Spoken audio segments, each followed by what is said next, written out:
Hello, my name is Russell Westgarth. I am Commercial Manager from Bartercard UK.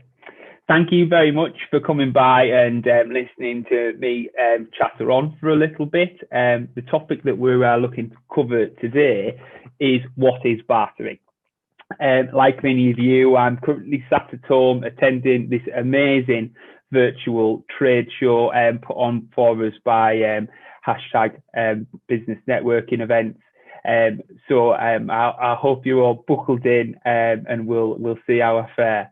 The topic that I am looking to cover is what is bartering, often mistaken for haggling. Haggling might be where you're going down to your local market, seeing a lovely top that you might like, price being 30 quid, and you may be offering 25. That's what a haggle is. But bartering is something different. Bartering is where you swap one product or service for another product or service without the exchange of cash. So we're going to touch on a few things during this short seminar about what bartering is. Maybe you've done it before and how that's worked out for you.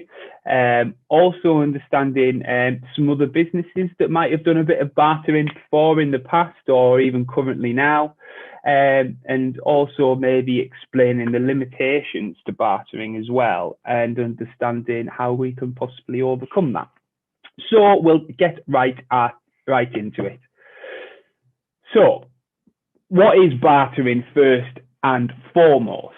As explained at the beginning, it is an exchange of goods and services without the need for cash. So these goods and services could be something that you're offering in your business. It could be something maybe in your personal life you could have haggled.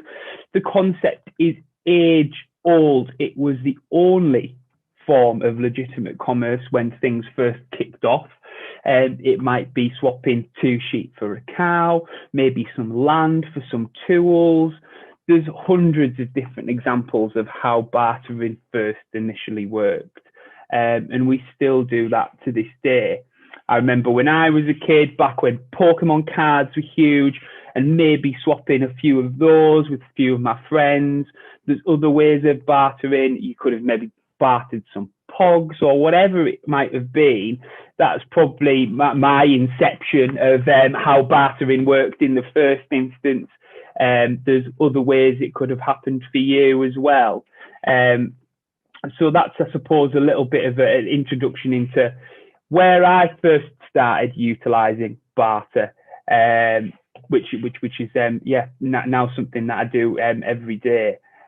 Maybe have a think back to the last time you actually did barter something.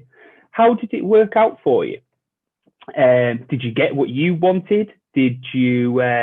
Is it something that you might have done again? Was there any limitations, any troubles, any problems that you might have had with it? So have a think. When was the last time that you bartered something? So large organisations, as well as people like you and I, have also bartered before, and probably still do to this day. You may have heard of a brand called Pepsi. The market leader over in Russia was actually Coca-Cola originally. And what Pepsi decided to do was barter their syrup for Russian vodka to help penetrate that new market. That in turn helped push Coca-Cola out of that demographic and got Pepsi as the market leader in that country. Also, another one is Panasonic. Back in 2008, we obviously experienced a huge recession. And one of the incentives that Panasonic offered to their members of staff was to actually pay their staff members commission in actually their own products. So it was a great way of retaining and recruiting new staff onto their books and offering them a really great solution when cash might have been a little bit less fluid than it previously was before. So this just gives you a bit of an idea that businesses the size of Pepsi and Panasonic also utilize the bartering method to overcome problems and create solutions. So in terms of the bartering industry, it is worldwide. Every country across the globe has utilized barter in one way, shape or form. There's in excess of 1.9 million barter clients at any one time, and pounds sterling spent within the bartering economy is now exceeding over 22 billion. So I suppose it makes you wonder, if it's not something that you're doing now, are you kind of potentially missing out on this whole different ecosystem that could help boost your business, generate extra revenue, and suppose you get something that you're wanting from it as well? In terms of corporate barter, there's over £1 trillion worth in revenue bartered throughout the world each year. And over 85% of Fortune 500 companies also utilize barter. And why might they utilize it? Well, it could be to increase their market share, just like Pepsi did over in Russia, or it might be to increase the productivity, just like Panasonic did with their members of staff. So we talked about how great bartering is, but let's just understand maybe some of the limitations and problems that also come with bartering. It might just not be the right time for you to do it. That product or service that someone's offering you, it might just not be something that you need, and vice versa. That comes with the inconveniences around it as well. It's also finding another business to try and barter with, which I imagine could be potentially quite difficult. In conjunction with that, obviously products and services have varying different values. If you're trying to barter something worth, some product that is worth a smaller value than with something else that might be worth a larger value, that business might not want all of that stock or service that you might have. And if they did, it could take an incredibly long time to call that off.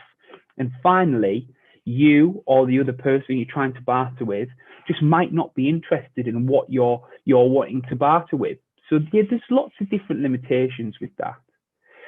So I work for a company called Barter Card, and I suppose we modernized the bartering industry back in 1991. And we like to ask a couple of questions just to gauge if you have the right mindset to be part of our network. So if I asked you, if you could pay your next invoice with cash from your bank, or would you rather pay with it with your own product or service? And think about it. Would you rather withdraw or pay an invoice with cash out of your bank that you've generated, obviously selling your products and services or whatever it might be? Or would you rather do an extra job, maybe take on an extra client, maybe sit a few more people down in your restaurant, or maybe utilize your printing machines a little bit more often? Which would you choose? Which would you choose? I know for me and a lot of other businesses that I work with would certainly choose their own product or service, right? Surely that's something that you would do, because one, your own product or service has margin in it, and your own product or service has margin in it, which is absolutely key. And you would rather do a little bit more extra work or sell a few more extra products to actually purchase a product or service that you needed for your business without spending cash. And the second question I like to ask people is, say if you went down to your local bank and said, Mr. Bank Manager, could I have an interest-free line of credit? And would you please be able to guarantee the customers to actually pay that interest-free line of credit back? I don't know. I don't know of any high street banks that would be able to do that. But if they did, would it be something that you would use? Of course it would. Absolutely. If you were given the opportunity to take out an interest-free loan and buy products and services to either improve your business, help market, help advertise your business, you would absolutely use it. But then that bank being able to actually send you the extra business to pay it back, of course, it's something that you would use. So then we move on to, I suppose, them extra sales. How do you look at increasing sales for your business? And there's various different methods and various different options that you could potentially utilize. A lot of businesses might look at doing some sort of deal, a buy one, get one free, which is great, and they have their absolute place within our economy. They may be able to look off offering maybe free products or other discounts. So that's fantastic. The only problem with that is there is a potential of maybe decreasing the value of your product or service. I don't think it necessarily instates loyal customers. That's something that can also be quite difficult. If you were selling a product or service at retail price for £100 and then did a half price discount, it would be very difficult to get that same customer back to buy that product at its full RRP. So there's other ways of looking at potentially increasing sales, and that's where we come in. And Bartercard is a business that I've now been working for a little under 4 years, and we've been running since 1991. From our conception, I suppose, back in over in Australia, and we'd understood the limitations that surround this bartering economy, and we looked at modernising it. And how did we do that, I suppose you ask? Bartercard ourselves, we are a business network, just like many others you may have heard of or potentially worked with before. But we have this one USP, this one uniqueness that surrounds this bartering economy. And the way that we've modernized it as an industry is by introducing this fantastic digital currency that we call a trade pound. So these trade pounds basically allow you to barter trade with 55,000 members of our network. So with this digital currency, the types of things that you might sell into the Bartercard network is something that we call spare capacity. And what spare capacity, you might ask?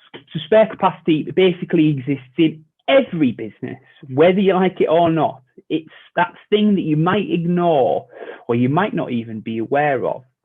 Every business to a certain has this 100% capacity they could absolutely work to. So we'll use the example of a restaurant. So Friday, Saturday, Sunday, you are fully booked to the brim, but you might have those times during the week that you're a little bit quiet, say for lunch or maybe Tuesday evening.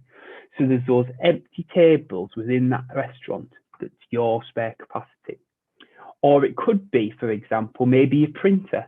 You've got your printing machines running, but there are probably going to be times where those printing machines are idle.